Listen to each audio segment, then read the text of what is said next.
Hello दोस्तों, आपका math study में विजय सर में स्वागत है। दोस्तों आज हम इस वीडियो में गति से संबंधित देखेंगे दोस्तों, जो कि फिजिक्स का पार्ट है। हर रेलवे में चाहे एनटीपीसी हो चाहे कोई भी रेलवे का एग्जाम हो तो उसमें पूछता है दोस्तों।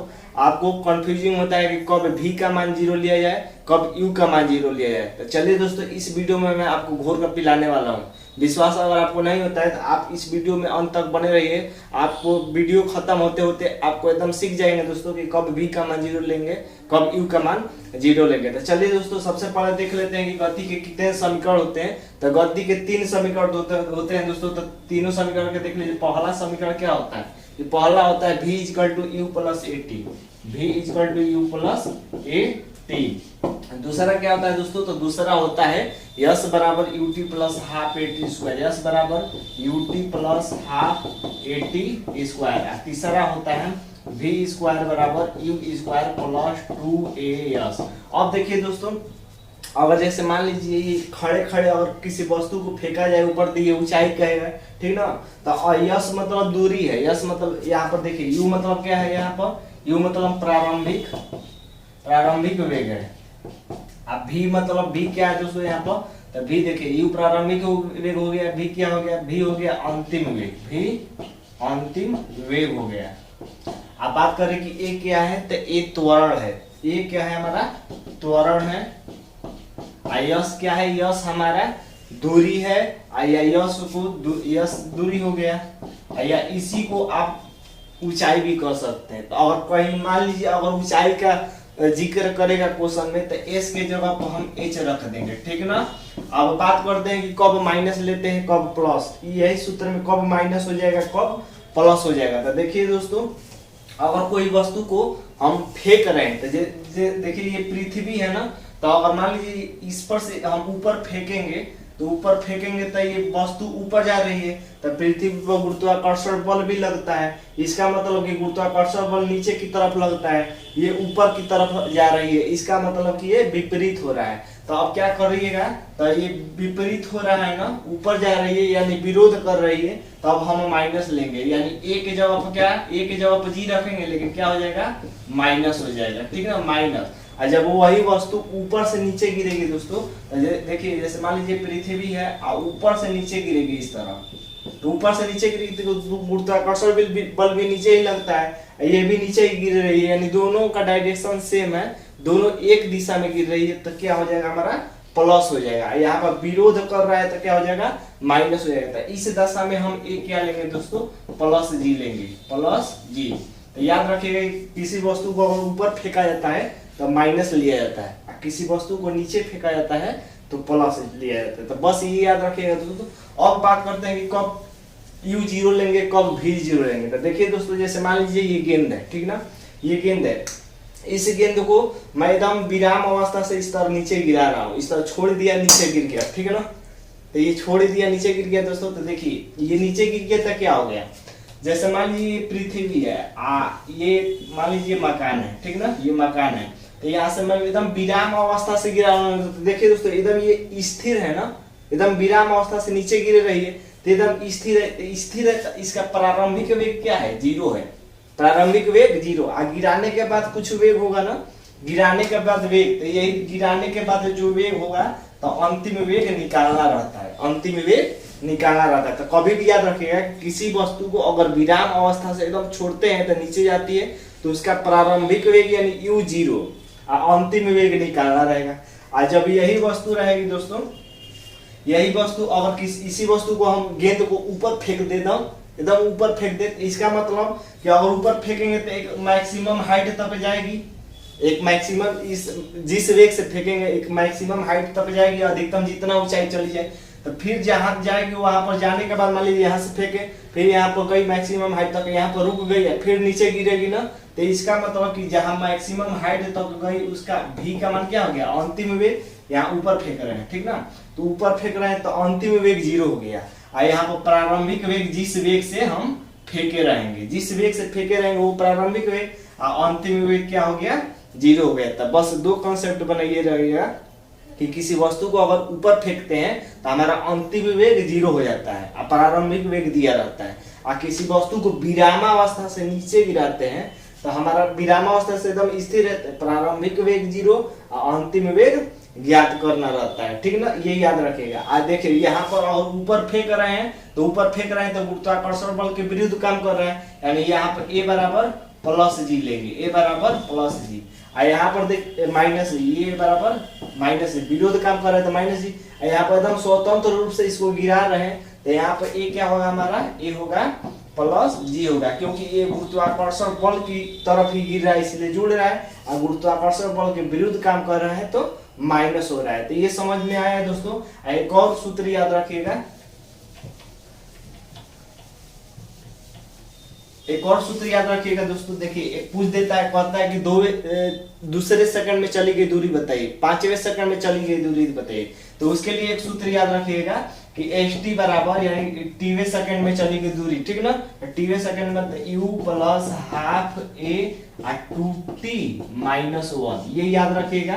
कहेगा कि तीसरे सेकंड में चली गई दूरी क्या होगी, तो इसके लिए आप ये सूत्र लगा सकते हैं। तो चलिए आप क्वेश्चन देखते हैं दोस्तों। अब आपका पहला क्वेश्चन देखिए, आपका पहला क्वेश्चन कह रहा है कि एक गेंद 19.6 मीटर ऊंची इमारत की छत से गिराई जाती है, तो 1 सेकंड की समाप्ति पर गेंद की चाल क्या होगी। देखिए दोस्तों ये इमारत की ऊंचाई कितना दिया है, 19.6 मीटर, 19, फिर यहाँ से यहाँ तक इमारत की ऊंचाई दी है, यहाँ से एकदम स्वतंत्र रूप से गिराई जाती है। इसका मतलब क्या है, यहाँ पर u 0 है। तो अब कह रहा है कि 1 सेकंड के समाप्त होने पर उस वस्तु का वेग क्या होगा, चाल क्या होगा। तो 1 सेकंड, इसका मतलब कि वो 1 सेकंड में पूरा यहाँ से यहाँ तक नहीं गिर जा रही है। वो कह रहा है कि 1 सेकंड गिरा रहे हैं तो 1 सेकंड पर कहीं यहाँ पर आ जा रही है, तो 1 सेकंड में उसके द्वारा चली गई उसका वेग बताना है, यानी v बताना है, v बताना है। देखिए गिरा रहा है स्वतंत्र रूप से तो u 0, अब v पूछा है, ये टोटल 19.6 मीटर दिया है। अब देखिए दोस्तों हमको वेग निकालने के लिए सबसे पहले तो ये चाहिए कि दूरी, हमको दूरी चाहिए, यानी इसको मान लेते हैं हम h, ये h निकालना पड़ेगा। तो h किस सूत्र से निकलेगा, देखिए u दिया है, v दिया है, h दिया है, और यहाँ पर t भी दिया है, क्या दिया है, t दिया है।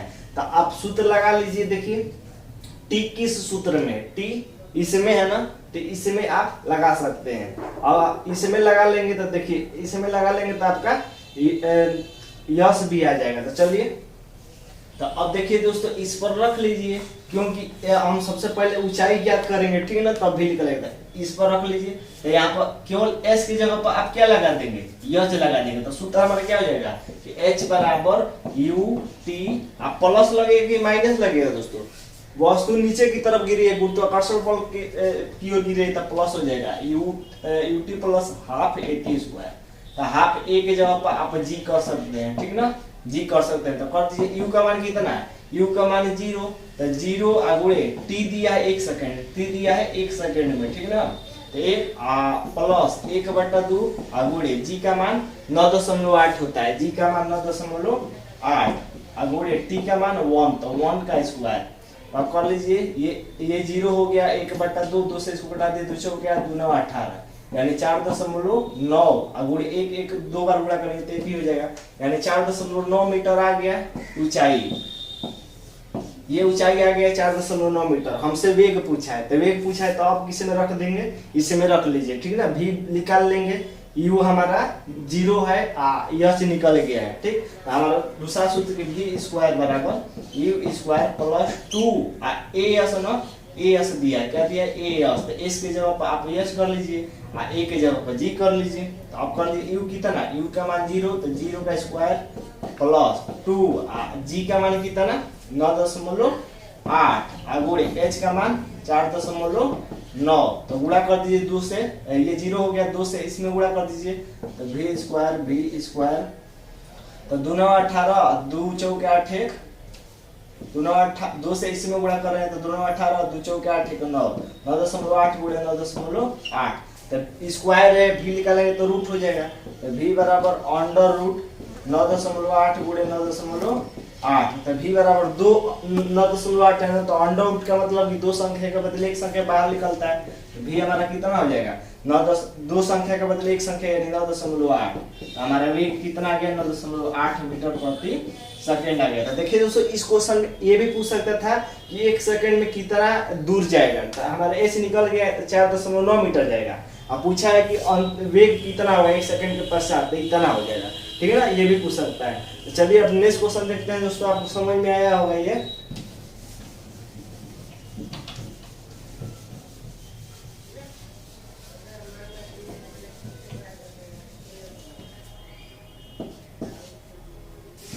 दूसरा क्वेश्चन है, दूसरा क्वेश्चन कह रहा है कि कोई पिंड उदग्रत ऊपर की ओर फेंकी जाती है, ठीक है ना, ऊपर की ओर फेंकने पर अधिकतम 40 मीटर की ऊंचाई तय करती है, तो उसका प्रारंभिक वेग बताइए। जी 10 दिया है, ठीक ना। तो ऊपर की ओर, जैसे मान लीजिए ये वस्तु है तो ऊपर की ओर फेंक रहे हैं, तो ऊपर की ओर फेंक रहे हैं तो इसका मतलब कि मैक्सिमम हाइट तक जाएगी, तो ये दिया है कि ये इसका मतलब कि ये v0 हो गया। 40 मीटर की ऊंचाई तय करती है, कितना 40 मीटर की, 40 मीटर की ऊंचाई तय करती है इतना। तो क्या पूछा हमसे, प्रारंभिक वेग पूछा है, तो इसका मतलब कि u निकालना है। देखिए दोस्तों h दिया है, v दिया है, u दिया है, मतलब u निकालना है, तो इसका मतलब कि कौन सूत्र लगाएंगे। कभी भी अगर t दिया हो तो ये सूत्र लगाइएगा, t नहीं दिया इसमें, तो इसका मतलब कि तीसरा समीकरण लगा देंगे, ठीक। तो v स्क्वायर बराबर हमारा हो जाएगा u स्क्वायर प्लस 2a होता है, इतना जानते हैं। लेकिन देखिए दोस्तों वस्तु ऊपर की ओर फेंकी जा रही है, इसका मतलब कि यहाँ पर क्या हो जाएगा माइनस, यानी एक जगह पर क्या रख देंगे माइनस जी, तो ये जी हो जाएगा। एस के जगह पर क्या, एस का मतलब ये एच कर सकते हैं, इसको एस पर भी आप रख सकते हैं, कोई दिक्कत नहीं। तो कर लीजिए v कितना, v0, तो 0 का स्क्वायर, u कितना निकालना है, अब -2 अगुड़े जी का मान कितना, जी का मान दिया है क्वेश्चन में 10, तो 10 अगुड़े एच का मान कितना 40, तो अब इसको कर दीजिए माइनस है, तो कितना हो जाएगा ये 0 का स्क्वायर, 0 बराबर u स्क्वायर माइनस 2 से इसमें गुणा कर दीजिए, तो 10 दूना का 20 और 20 दूना का 40, तो u स्क्वायर निकालेंगे तो -40 से इधर रहेगा तो +40 हो जाएगा। तो अब u निकालेंगे तो वर्ग है तो क्या हो जाएगा रूट हो जाएगा, तो √40। तो 40 को आप निकाल सकते हैं कि 40 को आप क्या लिख सकते हैं, 40 को घटा दीजिए, 2 से 20 बार, 2 से 10 बार, 2 से 5 बार, 5 से 1 बार, यानी 3 बार 2 आया, 1 बार 5 आया, तो u बराबर 3 बार 2 आया, 1 बार 5 आया। तो वर्गमूल का मतलब क्या होता है, दो संख्या के बदले एक संख्या बाहर निकल जाता है, तो 2 है तो 1 2 बाहर, अब अंदर क्या बच गया। तो आप देखिए दोस्तों ये 40 दिया कितना, h कितना दे दिया 40, मैंने 10 लिख दिया है, तो ये कितना आएगा 40 दूना का 80 हो जाएगा, 40 दूना का 80 गुणे 10 यानी 800, तो ये कितना हो जाएगा 800 हो जाएगा, तो ये भी कितना हो जाएगा 800। तो अब इसको अब 800 को आप कटा सकते हैं, ठीक ना, तो 800 को कटा कर लिख लीजिए 800, देखिए 2 से कटा दिए, 2 से 2 चौके 8, यानी देखिए इसको क्या लिख सकते हैं कि 2 गुणे 400, 2 गुणे 400, तो 400 किसका वर्गमूल होता है 20 का होता है, तो 20 अंडर रूट में क्या बच गया 2 बच गया, तो u यानी प्रारंभिक वेग कितना आ गया दोस्तों 20√2 मीटर प्रति सेकंड आ गया। तो चलिए नेक्स्ट क्वेश्चन देखते हैं दोस्तों।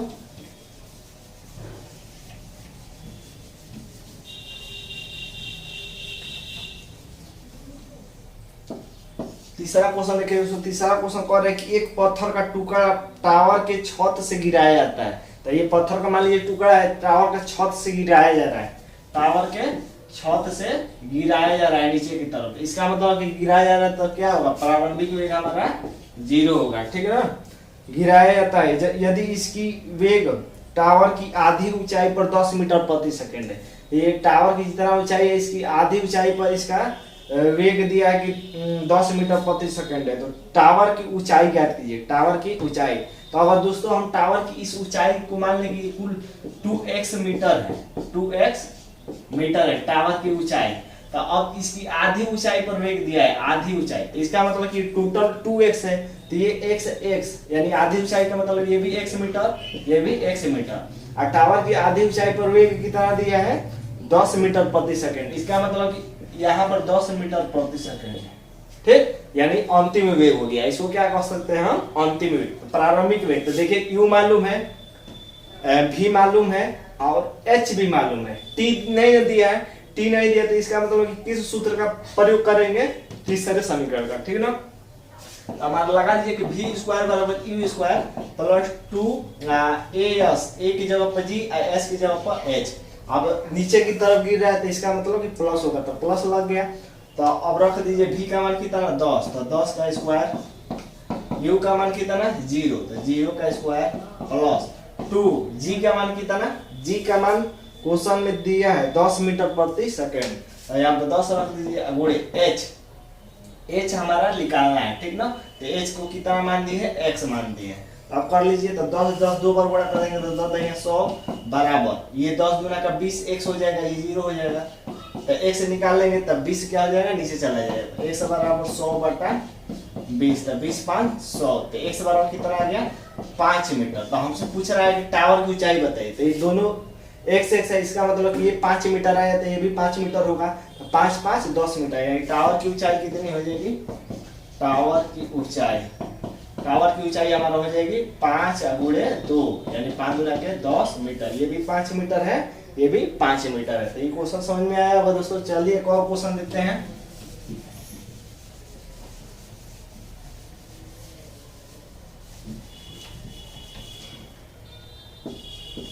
एक और क्वेश्चन देखिए दोस्तों, देखिए नेक्स्ट क्वेश्चन कह रहा है कि एक वस्तु विरामावस्था से 10 मीटर प्रति सेकंड के त्वरण से चलना प्रारंभ करती है, तो वस्तु द्वारा 11वें सेकंड में चली गई दूरी बताइए, ठीक ना। तो 10 मीटर प्रति सेकंड स्क्वायर, यानी त्वरण दे दिया कितना दोस्तों 10 मीटर प्रति सेकंड स्क्वायर। तो देखिए दोस्तों, एक विरामावस्था से चलना प्रारंभ करती है, इसका मतलब कि विरामावस्था में u क्या होगा, हमारा प्रारंभिक वेग 0 हो जाएगा। तो u कितना हो गया, u 0 हो गया, 0 मीटर प्रति सेकंड कर सकते हैं। तो 11वें सेकंड में चली गई दूरी, तो अभी मैंने बताया दोस्तों कि टीवें सेकंड में चली गई दूरी का सूत्र क्या होता है, ये है, ठीक ना।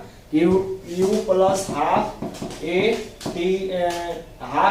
2t minus 1, 2t minus 1। तो अब रख दीजिए u कितना, u 0 प्लस हाफ a का मान कितना 10 दिया है, टी का मतलब क्या 11वें सेकंड दिया है, टी कितना दिया है 11वें सेकंड, ठीक ना, 11वें सेकंड। तो 11 रख दीजिए, 2 गुणे 11 माइनस 1। अब कर दीजिए ये 0 हो गया, तो ये 2 5 10 हो गया, तो 5 इसको कर दीजिए, तो 11 गुना के 22, 22 माइनस 1, तो 22 में से 1 घट गया 21, तो 5 गुणे 21, तो गुणा कर दीजिए 5 गुना 5, 5 गुना के 10, 105 मीटर हो जाएगा। कितना आ जाएगा 105 मीटर ये दूरी तय करेगी 11वें सेकंड में। तो अगर ये क्वेश्चन समझ में आएगा दोस्तों, तो आप इस वीडियो को जरूर लाइक और शेयर करिए दोस्तों, और सब्सक्राइब करना ना भूलें। धन्यवाद दोस्तों।